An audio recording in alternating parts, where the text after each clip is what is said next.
Buenos días a todos y a todas.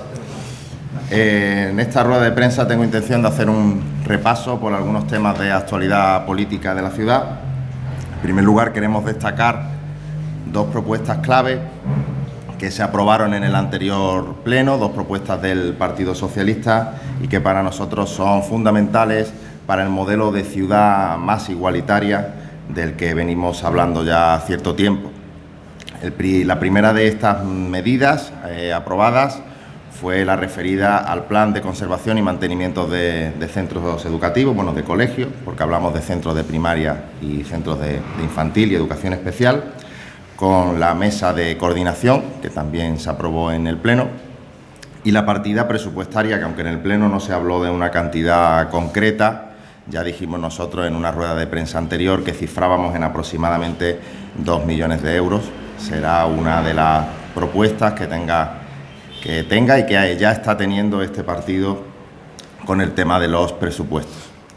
Esta medida, además, sí que sorprende que la medida no partiera del Gobierno de la ciudad, puesto que es el que tiene las competencias y tuviera que ser el Partido Socialista el que llevara a pleno esta propuesta. No solo sorprende que no lo promoviera el Gobierno de la Ciudad Autónoma, sino que también sorprende que ya no existiera este plan. O sea, da muestras un poco de la improvisación que ha tenido en todos estos años en relación a la conservación, mantenimiento y vigilancia de los colegios, que es lo que marca la normativa, que es competencia de los municipios.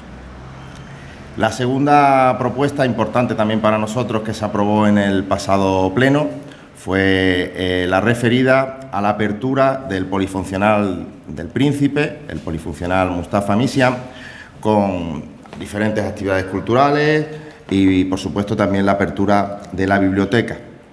Decía anteriormente que es una medida muy importante para esa Ceuta más igualitaria que queremos, para luchar contra la desigualdad, pues porque al final, si los jóvenes y niños y niñas de la barriada no tienen una biblioteca a la que acudir por las tardes en la barriada, pues bueno, se hace difícil, tienes que salir a buscarla a otro sitio, la del Morro es la más cercana, y son servicios para nosotros fundamentales para la barriada del Príncipe. Esto que estoy diciendo viene a mostrar que el Gobierno de la Ciudad Autónoma es un Gobierno sin ideas, es un Gobierno agotado, un Gobierno en muchísimos temas sin planificación, un Gobierno sin proyectos y, por lo tanto, es hasta difícil en muchas ocasiones buscar temas para dar una rueda de prensa de la inacción propia de este Gobierno.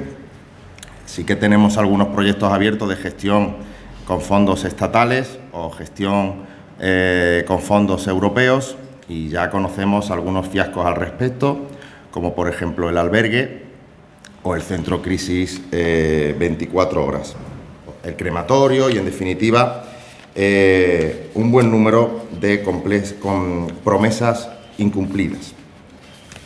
Otro tema que quería abordar en esta rueda de prensa, que seguro ya a estas alturas algunos ya estarán deseosos de conocer algo, es el tema de los presupuestos. Ya sabéis que es un tema que se está abordando desde hace ya algunas semanas. Desde este partido hemos mantenido contactos en relación a los presupuestos. Se está hablando ahora sobre los presupuestos de las empresas públicas también. En primer lugar, queremos decir que los presupuestos no se están... El proyecto de presupuestos no se está presentando en plazo, puesto que, según la normativa, concretamente el artículo 169.1 del Real Decreto Legislativo 2/2004, por el que se aprueba el texto refundido de la Ley Reguladora de las Haciendas Locales, se establece que este proyecto de presupuesto tiene que ser mandado a pleno antes del 15 de octubre, y ya estamos en noviembre. Esta normativa precisamente existe pues para garantizar el debate y la transparencia con estos presupuestos.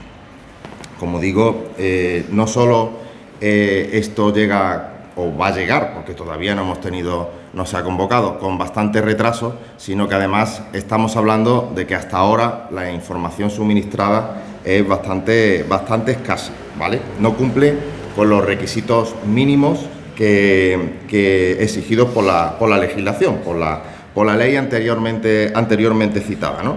Esta normativa exige que los presupuestos vengan acompañados de una memoria, que no tenemos hasta ahora, unos anexos que detallen el personal, las bases de ejecución, el estado de la deuda y los presupuestos de las sociedades mercantiles y entidades dependientes, que, como digo, eso ahora se está empezando a enviar con la convocatoria de los consejos de administración.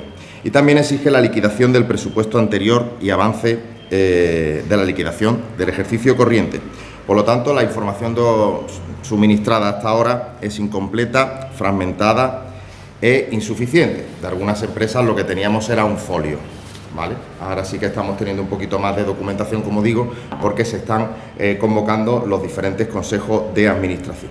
Por lo tanto, seguimos esperando y solicitamos toda la documentación para poder hacer un estudio real y serio de estos presupuestos, una previsión detallada de ingresos y gastos, que tampoco tenemos hasta ahora, para poder identificar tendencias, evaluar el cumplimiento y juzgar, al fin y al cabo, la previsión de los presupuestos de 2026.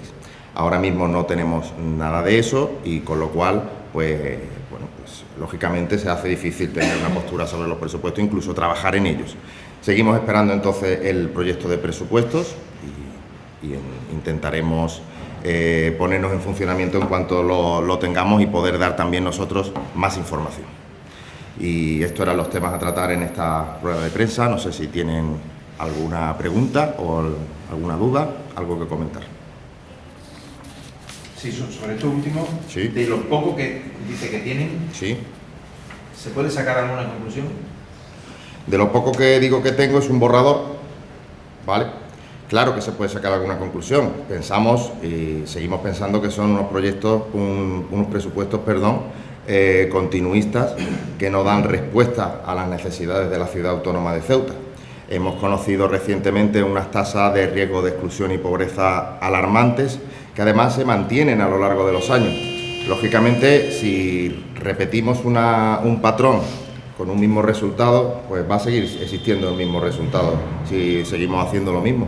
Con lo cual, estos presupuestos no pensamos que sea lo que necesita la ciudad. Además, encontramos una estructura local absolutamente desproporcionada, muy desproporcionada. Pensamos que con ese presupuesto pues podríamos conseguir, con una mejor gestión política y una mayor eficiencia del gasto, podríamos conseguir unos mejores servicios públicos para la ciudadanía, algo que no se está consiguiendo. Con lo cual, ahora mismo los presupuestos evidentemente no van a ser nunca los nuestros, los que presenta el Partido Popular, pero no pensamos que responda a las necesidades de la ciudad. Sí. ¿Qué debe adelgazarse en líneas generales y dónde debería invertirse según el presupuesto? Eso tendremos que valorarlo más adelante cuando tengamos más documentación, porque, como ya digo, ahora mismo la información es muy escasa. Necesitamos una memoria, necesitamos más información para poder valorar de dónde debe adelgazarse sobre todo. Pero nosotros sí que pensamos que es necesario más gasto en educación, es lo que hemos pedido, más gasto en vivienda y más gasto en empleo. Esos son los tres pilares fundamentales que necesitamos o que pensamos desde el Partido Socialista que deben ser las grandes apuestas del presupuesto. ¿Podrías ahondar un poquito más en lo de las tasas de exclusión que has mencionado? ¿Cuáles crees que son las causas subyacentes en todo esto? ¿Por qué estamos así? Hombre, evidentemente la vivienda y el empleo son cuestiones básicas. No podemos acusar a este gobierno de no tener gasto social. O sea, mentiría si dijera que este gobierno no tiene gasto social. Sí que lo tiene mucho gasto social, pero nosotros no queremos hablar de gasto social, queremos hablar de inversión. Es decir, no queremos ahondar en los síntomas del problema, queremos ahondar en las bases del problema, con lo cual creo que eso tiene que tener un cambio radical de estructura y de pensamiento de cómo abordar esta problemática. Como digo, teniendo básicamente como pilares fundamentales la vivienda y el empleo, también la educación. Por ejemplo, nosotros, lo acabo de decir hace un momento, si la biblioteca del Príncipe está cerrada por las tardes, pues hombre, pues eso también influye en esas tasas, por supuesto. En el Pleno se comentó durante un debate con nuestro portavoz, con Sebastián Guerrero, comentó la consejera Kisi Chandinamani que también sería deseable hablar con el Ministerio de Educación para que los centros educativos abrieran por la tarde. Claro, sería deseable que abrieran por la tarde, pero es que eso no es competencia del Ministerio de Educación, es competencia de la Ciudad Autónoma de Ceuta. Sería el Ministerio de Educación puede abrir por la tarde si digamos, tiene labor curricular por la tarde, como tienen algunos institutos. Pero fuera del horario lectivo, eso no es competencia del Ministerio de Educación. Sorprende también que a estas alturas ni siquiera sepan muy bien cuáles son sus competencias. Por ejemplo, tener los colegios los centros educativos abiertos por la tarde con actividades deportivas, recreativas, culturales, eso es fundamental también para las distintas barriadas de la ciudad. Sería una medida muy importante que nosotros, de hecho, llevamos a pleno hace ya unos años. Yo no era secretario general, pero sí participé en esa propuesta porque estaba en otras partes del partido como responsable de algunas áreas de educación. Se aprobó y nunca se llevó a cabo. Y eso, como digo, es competencia de la ciudad autónoma, no del Ministerio. En definitiva, creo que se pueden abordar distintos servicios que existen en otras ciudades, no es nada que nos inventáramos aquí, que con eso podemos combatir la importante desigualdad que existe en esta ciudad.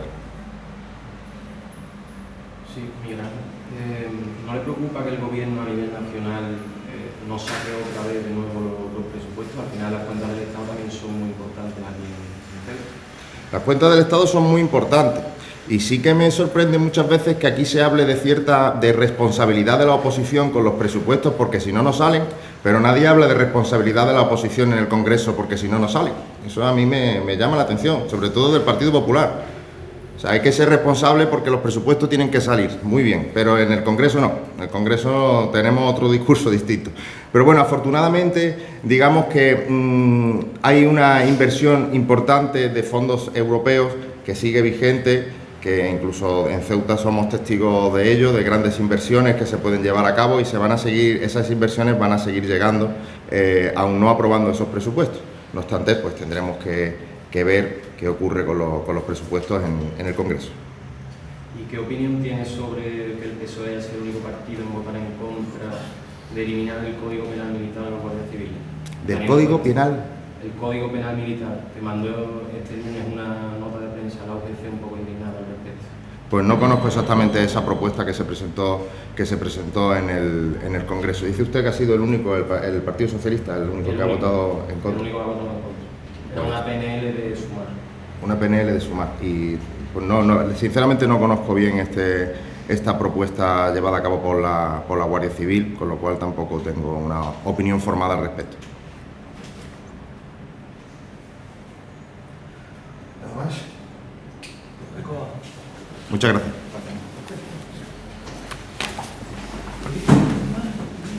¿Quieres?